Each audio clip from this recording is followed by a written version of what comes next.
Well, Froggy, 29 possessions a fortnight ago, 33 this week. You're in pretty good form. How are you enjoying it? Yeah, it's been all right. Obviously, the results haven't gone our way, but just trying to focus on good performance every week like I've been for the year. But it's been good to do a little bit more offensively, I guess. I feel like something sort of clicked for you in those last few weeks. Like you've had a pretty consistent season, but really starting to find a fair bit of the footy on the outside. Yeah, well, the hallmark of my game is just my defensive work, and I'll just make sure I've covered all that first, and slowly just learn about the wing and sort of try and figure out new things each week. And I guess last sort of half this year I've tried to put a few things in place that have worked for me. A few of the coaches have sort of commented on how hard you work out on the track. Is that a real focus for you to be able to sort of work hard out there and then get the benefits and take it into your game? Yeah, it's no real magic sort of formula for me. If I train well, I usually play well.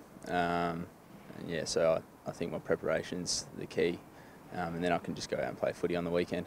Can you talk to us a little bit about the fitness level you came to at the club and where you're at now? I mean, you're playing 90% game time in the last couple of weeks in particular. You must be feeling pretty good aerobically.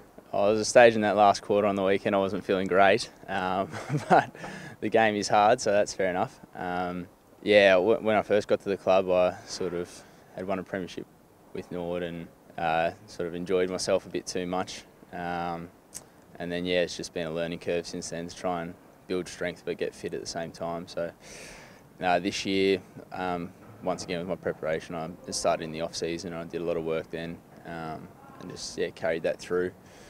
I'm glad that it's paying some dividends now, and it gives me a little bit of a blueprint for the future as well.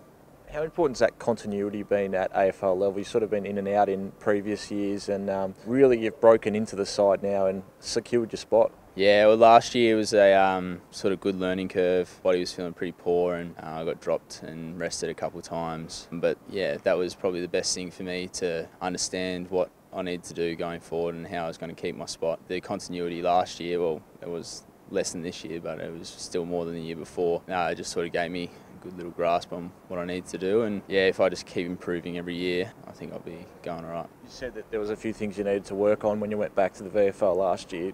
What were those things? Was it the defensive side? Scotty actually just sent me back last year and said, go win the ball again. So I went back in there as a mainstay midfielder and just played. So that was good, and also the rest. He rested and took me up to Gold Coast, and my body sort of enjoyed that for the final month of footy. So it was I had a good little finish, but I just needed to carry that on. And mate, yesterday was pretty emotional for the club with Wadey finishing up. Just talk about what sort of bloke he is around the club. He's a really good figure to have around, isn't he? Yeah, I always joke to him that I wish he was 12 years younger and he got drafted with me so I could play with him, because he's just a great person, and you get great people in football all the time, and Wadey's no exception to that. And he's going to be missed. So hopefully we can get a win for him on the weekend.